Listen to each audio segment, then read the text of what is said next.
I don't necessarily think that sales and marketing should all be one team. I think there's a lot of work that needs to happen in order for marketing to have more empathy for sales and vice versa and really respect each other's crafts. Welcome to the Rookie SDR Show, where we talk to leaders within the tech industry who are making an impact. Here's your host, Franklin Albanus.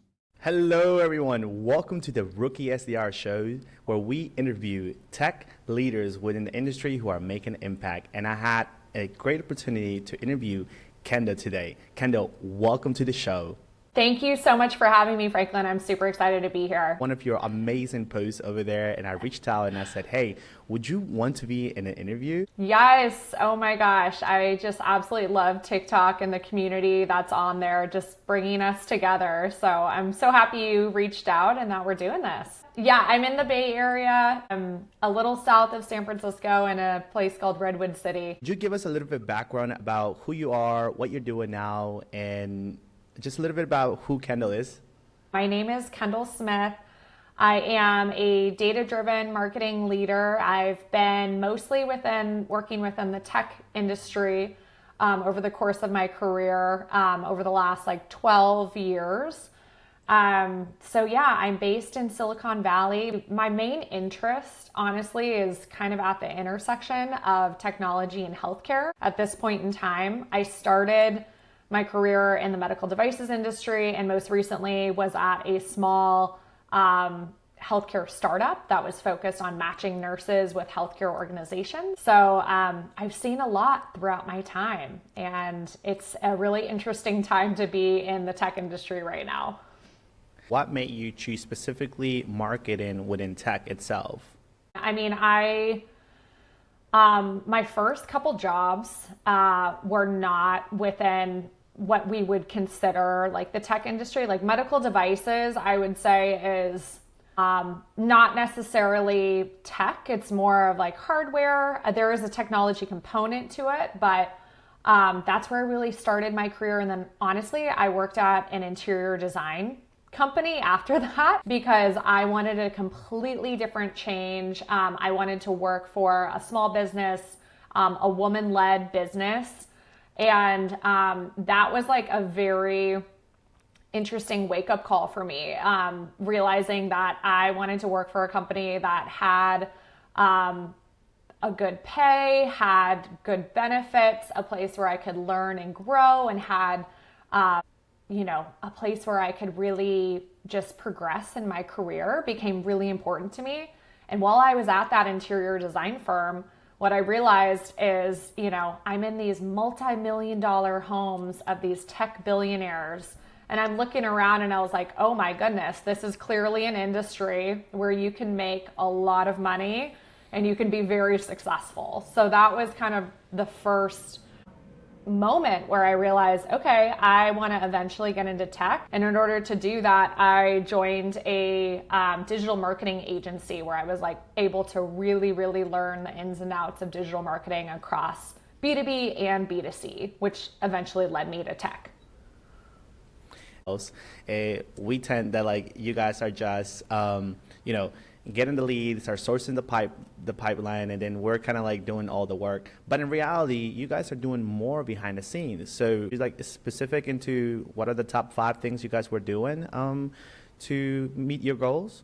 Yeah, definitely. I mean, I have over my course of my career done a lot of different types of marketing. Specifically, if we're talking about earlier on in my career and working at that digital marketing agency, I was really responsible for client digital strategy, which included paid and organic social. That includes content marketing. It includes influencer programs, integration with client PR, events. So there's a lot of different facets of marketing. Not all of it is simply passing leads over to sales. And I think that's often a misconception about marketing. There's a lot of brand awareness that goes into marketing that is a huge precursor for even starting to drive some of those lower funnel conversions.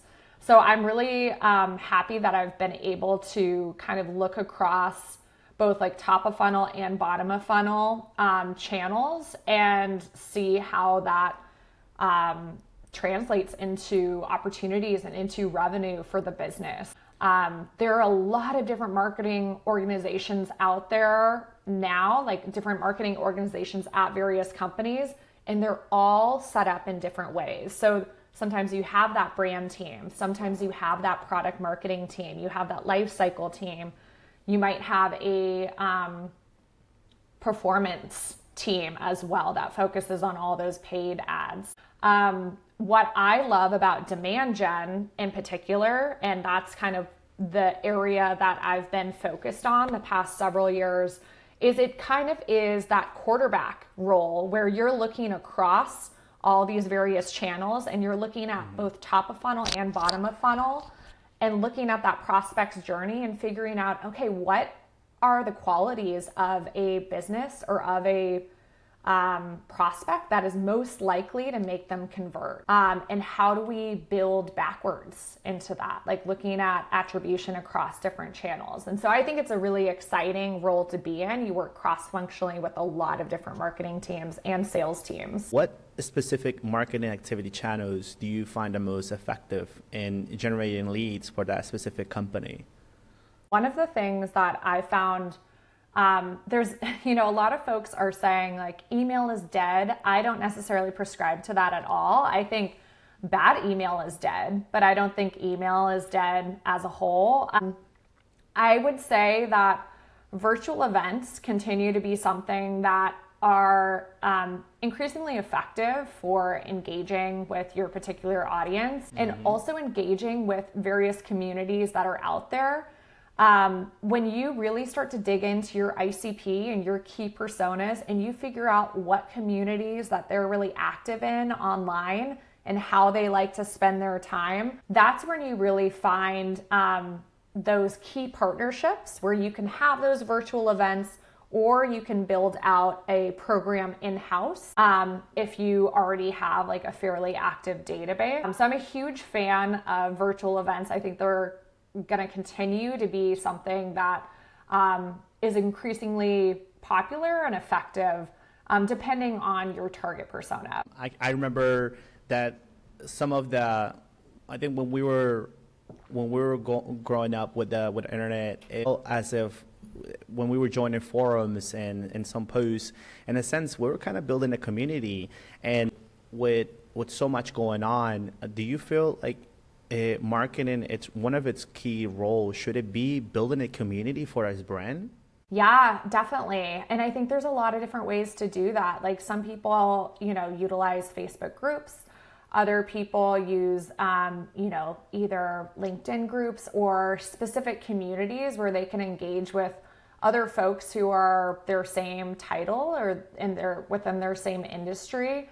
But there's also like virtual trade shows and virtual events. I personally, as a demand gen marketer, there's so many different communities out there that I engage with. And it's a wonderful way to create a space for the people that you're marketing to. And I think it's most effective when you're not actively selling to those people. I think that's a mistake a lot of companies make. If you're creating a community, what people don't want is to instantly be contacted by an account executive or a BDR, SDR being like, hey, you want to book a meeting with us because, you're hanging out in this group that we started or, you attended our virtual event. I think that's the mistake I'm seeing a lot of companies make, where it's a matter of having folks raise their hand and saying like, I want to work with you after a longer cycle of them like engaging with content and engaging with their peers within the community. So I think it's a really interesting space to be in as marketers. So much different technology, so much different software coming in and out left and right from various different corners of the world. With AI coming into the play, how is that affecting the marketing industry itself? I think that AI is such a hot topic right now. Like everybody is talking about, regardless what type of function that you're in.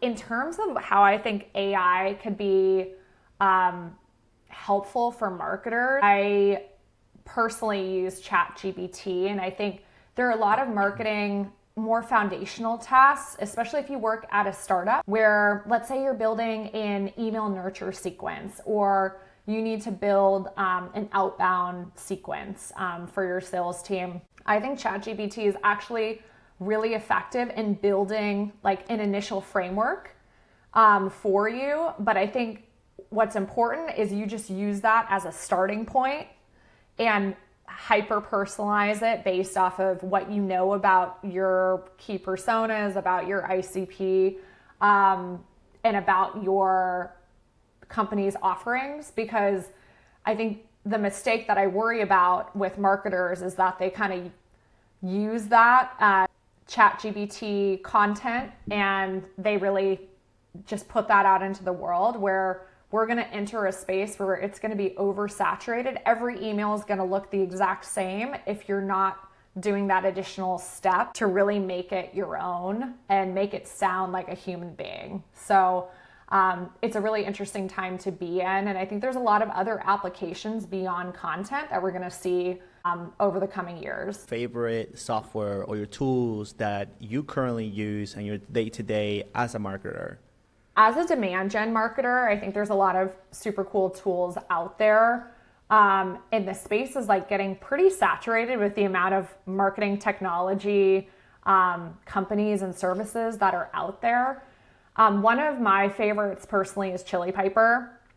Chili Piper was able to help our company increase connection rates by like over 70%. We were having inbound leads come in, and there wasn't, a lot of times they were junk, a lot of times they weren't being routed properly, and a lot of times, even if it was like the perfect qualified lead, our sales team wasn't able to actually get on the phone with those folks. So having an instant scheduler on your inbound form is something I think all companies should be doing regardless of stage. It's very cost effective, and you are basically taking the most high intent leads and you're accelerating that their journey into an opportunity, into revenue. So I think that's one of, if I was starting from scratch, if I was at a startup and building out a demand gen function from scratch, that's one of the first things I would do. 24, where do you see the marketing role going into, not just now, but beyond? Like, where? I do think that there are so many companies out there that still have a long way to go in terms of aligning sales and marketing. They're still speaking different language. They're incentivized differently. They have different goals.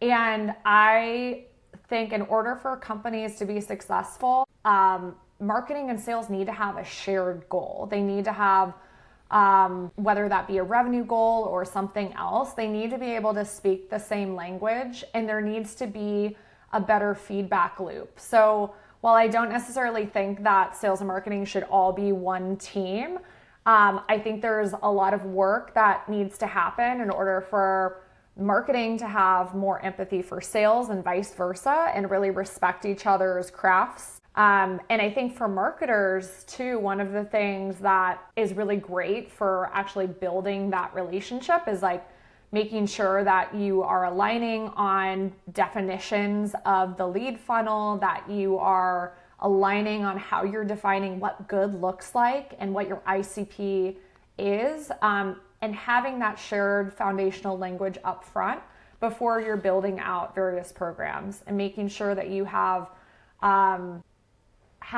ongoing communication and you're constantly sharing with each other, hey, we did this campaign, here are the results that we saw, or here's what people are engaging with. And in turn, the sales team is also saying, hey, like this new positioning isn't really working for this persona, or, you know, here's what we're hearing from the field. So I would say that those teams are going to increasingly work closely together. And I think we also can't forget customer success. And that's another function that is so critical to the business, and making sure that marketing is really working closely with customer success managers as well to understand what types of things are resonating with current customers and how to retain them, and expand that business. So I know that's a long-winded answer, but increasing alignment between those two teams, I think, is critical. When it comes to having branding channels, and as well as like employees, as you know, like going to the comment sections, they can go and comment something different and start a conversation. There are times when being on social media work really effectively for companies, and there's also times where they don't work as effectively. And I think the companies that are doing it right, the tech companies that are doing it really well, there's not a ton, I would say, on TikTok that I can really reference. But in general, the companies that are doing it really well have a very human, very authentic voice, and they're constantly engaging with their audience. They're constantly replying to any comments, and they feel like a human. And I think that's where we see the intersection of influencer marketing come into play as well, because a lot of folks out there are not going to believe a word that a brand says, or it's just never going to feel really authentic. But if a brand engages with somebody who is an actual human being who represents the brand but like doesn't necessarily work for them, that's where they can start connecting with their target audience, because people actually understand, okay, what's the use case, what's the I don't feel like I'm being sold to. I feel like I'm just like hearing from a friend and hearing that authentic conversation about solving my problems and my pain points versus being talked at. And I think that's what's so amazing about social media. It's really that two-way street. So brands that are looking to get into different social media channels, I think need to be really thoughtful about that. Like, is your target audience on that channel? How are they engaging with it? What kinds of content is resonating? Because so many brands fail by spreading themselves really thin across a ton of different channels, and they're half-assing it. Like, it's not going to work if you have like 8 different channels that you're on and you're posting the same like image, the same content. Every single channel is different and needs to be treated that way. Exactly. I think one of those companies that's doing a really, really awesome job is Duolingo, actually. I was just looking at their TikToks. Wow, amazing work that they're doing. They are almost unhinged when it comes to like community management. Some of their comments, I'm just like, this is incredible. It's like clearly like a Gen Z like social media leader just like taking ownership of their account, and it's incredible to watch. We want that authenticity. We want that personal human conversation, right? And Kendall, Yes. when it comes to you know, everything, and you need to like relax, you need to just chill out, and you need to like focus on yourself. Like, what are the things that you do and whenever you need to kind of unwind? Yeah.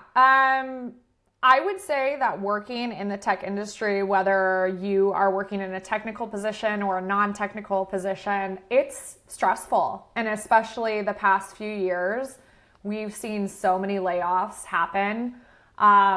A lot of our friends are currently job hunting. I mean, myself included. I'm looking for my next role. And I think that taking a step back and ensuring that you recognize this is just a job, that a career is one facet of a life, is really important, because I think sometimes we get a little bit too, and I'm guilty of this as well, we get like too focused on our careers, and there's so much out there beyond just work that is extremely fulfilling and motivating and exciting. And I have actually found that having better work-life balance makes me a better worker. It makes me more effective. It gives me that creative space to really think about things like longer term. You know, taking a step back and being like, is what I'm doing at work, like, is that actually working? Is this actually like worth our team's time to focus on these things? So I think it's really important to carve that time out. I'm not someone who works like 80-hour weeks ever. I'm never going to join a company where that's going to be a requirement. And some people might really enjoy that. But for me, like walking my dog, working out, Going, cooking is something I love. Going to the movies, going to concerts, going to trivia nights with my friends, traveling, exploring new countries. I love to make sure that I'm focused just on, as many other aspects of my life outside of work as I am focused on work. So I think that's really important to continue to do that. Do this so we can have peace of mind. So why don't we Yeah. just like step back a bit and enjoy it? But sometimes, like as in right now, there's so many things going on, like with the layoffs and people, there's just so many different things going on. But if a Yeah. company was to watch this and it was to like, hey, I need somebody like Kendall, what is it that you're looking for in a company itself? I mean, there's a lot. I have a very long list of things I'm looking for my next company. Where's that list? I want to keep an open mind because, I've been on the market for a couple weeks now. My entire team was eliminated recently due to a pretty surprising layoff, to be frank. So I'm still like recovering from that a little bit and processing, but I need to really lock in a role in the next few months.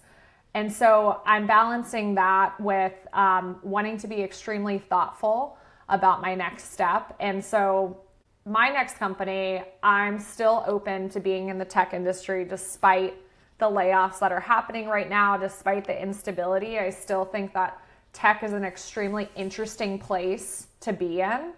And it's the most interesting industry I can think of, but I also love the intersection of tech and healthcare. I think our healthcare system within our country is like completely broken, and there's so much that needs to be done to fix it. And I think there's a lot of different positions that could benefit the healthcare industry. That's definitely, I'm looking at companies that are kind of at that intersection. I'm looking at early to mid-stage companies. I personally love being part of like a nimble, scrappy team. I hate that word scrappy, but I used it anyway. But a team that's really able to like get shit done, and I'm able to work cross-functionally and really win as a team, and a place that has a fantastic culture, a culture where you genuinely enjoy working with your teammates. You enjoy seeing them, ideally a hybrid environment. I know this is like a hot take. I've been remote for the past like 4 years, and I would honestly love a hybrid role where I'm actually seeing people like 1 or 2 days a week in person. And then lastly, I think having a phenomenal manager is a key part of any sort of successful role within a company. A manager who's really thoughtful about, your career, but also like team goals, and like creating a culture of trust and respect. I think that's a rarity. There's, I've had a few like amazing managers in my career, and it's a very rare thing. And so, yeah, maybe all those things, maybe it's a unicorn next company for me, but, I think it's out there. You have the TikTok account. You're growing there quite fast. By the way, the videos are amazing. And I mean, now you're looking for your next role. You like to travel. You like to take time for yourself. But like, what is next for you in your career? Like here in the next couple of years, like what is next for you? I mean, what I want to do in my career is really land at a spot where I can grow with a company, where I can be for like 2 to 3 years. I'm frankly a bit tired of jumping around, and it's pretty exhausting starting at a new company. I've been at 3 different companies the last 3 years, and I would like some stability. I would love to eventually lead a marketing organization at a smaller company, and get that leadership experience. I think my next step too is like going back into people management is something that I'm very interested in. I absolutely love mentoring other people and helping others grow. I think that's a very fulfilling part of my career, and I would love to get back into that as much as I've enjoyed being a individual contributor for the past few years.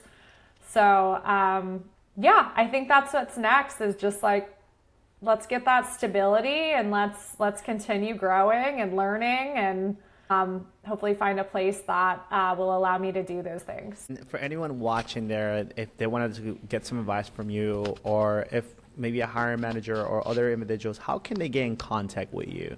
What's the best channel? Yeah. LinkedIn is great, especially right now as I'm job syncing. I'm on LinkedIn constantly.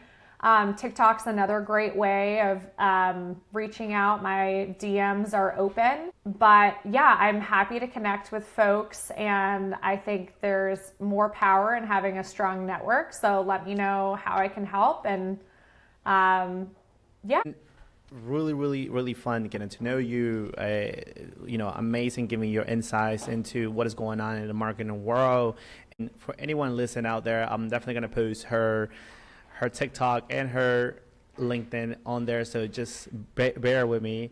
But yeah, Kendall, thank you so much for coming in today into Rookie SDR show and just sharing your insight. Any final words from you? Yeah, I mean, I guess what I would say is, like, if you're somebody out there who is in the tech industry and you are, thinking about making a move in your career, just know that it takes time, and you'll land on your feet somewhere. Just like, have faith in your own abilities and have that self-trust, and you're going to land somewhere great. So everybody for watching the Rookie SDR show. Until next time, stay safe, and wherever you are, smile.